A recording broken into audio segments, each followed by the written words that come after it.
Pembelajaran berbasis masalah atau problem based learning.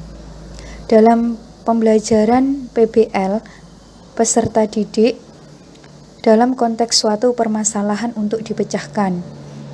Tanggung jawab belajar ada pada diri peserta didik. Guru bertindak sebagai fasilitator. PBL menawarkan kebebasan kepada peserta didik dalam proses pembelajaran. Melalui PBL, peserta didik diharapkan terlibat aktif dalam proses penelitian yang mengharuskannya untuk mengidentifikasi permasalahan, mengumpulkan dan menganalisis data, dan menggunakan data tersebut untuk memecahkan masalah. PBL untuk pertama kalinya dikembangkan oleh Barrow merupakan suatu model pembelajaran yang sangat populer dalam dunia kedokteran pada tahun 1970-an. PBL adalah kegiatan pemecahan masalah yang berhubungan dengan kehidupan nyata. Ini biasanya masalah tersebut dikaitkan dengan model interdisipliner. Artinya, suatu permasalahan dipandang dari berbagai bidang dalam kehidupan nyata. Mahasiswa menemukan suatu situasi dengan permasalahan yang tak terbatas, informasi yang belum lengkap, dan pertanyaan yang belum terjawab. Langkah-langkah yang harus ditempuh oleh mahasiswa dalam hal ini sebagai pembelajar dalam proses PBL yang dilakukan adalah membatasi dan mendalami masalah. Kemudian mengemukakan hipotesis, melakukan pelacakan data, merevisi hipotesis yang dibantu dengan data yang telah diperoleh, melaksanakan eksperimen atau penelitian, mengembangkan masalah sesuai dengan kondisi masalahnya, mengevaluasi dan menjustifikasi pemecahannya, dan memberi alasan perlunya peningkatan kondisi yang diharapkan. PBL tidak sama dengan problem solving atau pemecahan masalah.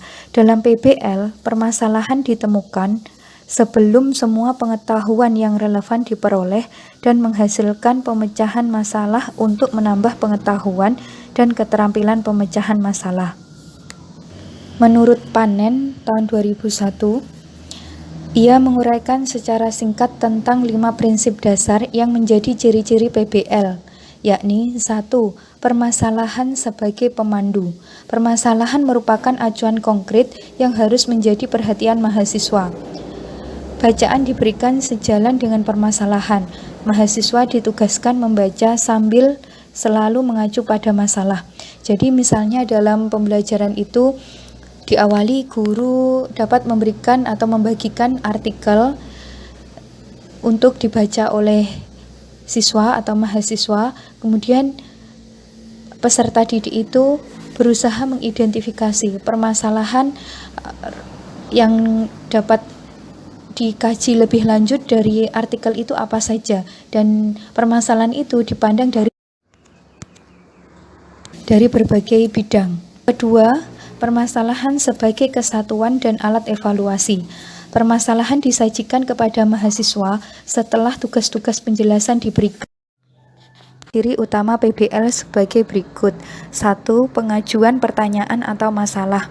Organisasi pengajaran diawali dengan pertanyaan atau masalah. Yang kedua, berfokus pada kaitan antar disiplin ilmu. Peserta didik memecahkan masalah yang dihadapi dengan meninjaunya berdasar kaitan antar bidang ilmu. Semakin general permasalahan, kaitan antar disiplin semakin tinggi. 3. Penyelidikan otentik.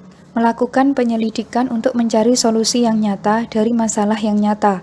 Dalam hal ini sangat perlu analisis masalah, menyusun hipotesis, melacak informasi dan sumber, melakukan eksperimen, interpretasi, dan menyimpulkan. Yang keempat, menghasilkan hasil karya dan memamerkannya, membuat hasil karya nyata dalam berbagai bentuknya seperti laporan, model fisik, video, program, dan sebagainya dari hasil pemecahan masalah tersebut. Dan kemudian memamerkan atau menyajikan hasil karya tersebut. Yang kelima, kerjasama. Pada prinsipnya, pengajaran dengan model PBL adalah model pembelajaran kooperatif. Kerjasama yang dimaksud dalam hal ini adalah kerjasama untuk mengembangkan keterampilan sosial dan keterampilan berpikir melalui inquiry, dialog, diskusi, dan sebagainya. Dari pandangan di atas, dapat diidentifikasi bahwa pembelajaran berbasis masalah atau PBL mempunyai ciri-ciri sebagai berikut. 1. Belajar dimulai dengan suatu masalah. 2. Memastikan masalah yang diberikan berhubungan dengan dunia nyata peserta didik. 3. Mengorganisasikan pelajaran di seputar permasalahan, bukan di seputar disiplin ilmu.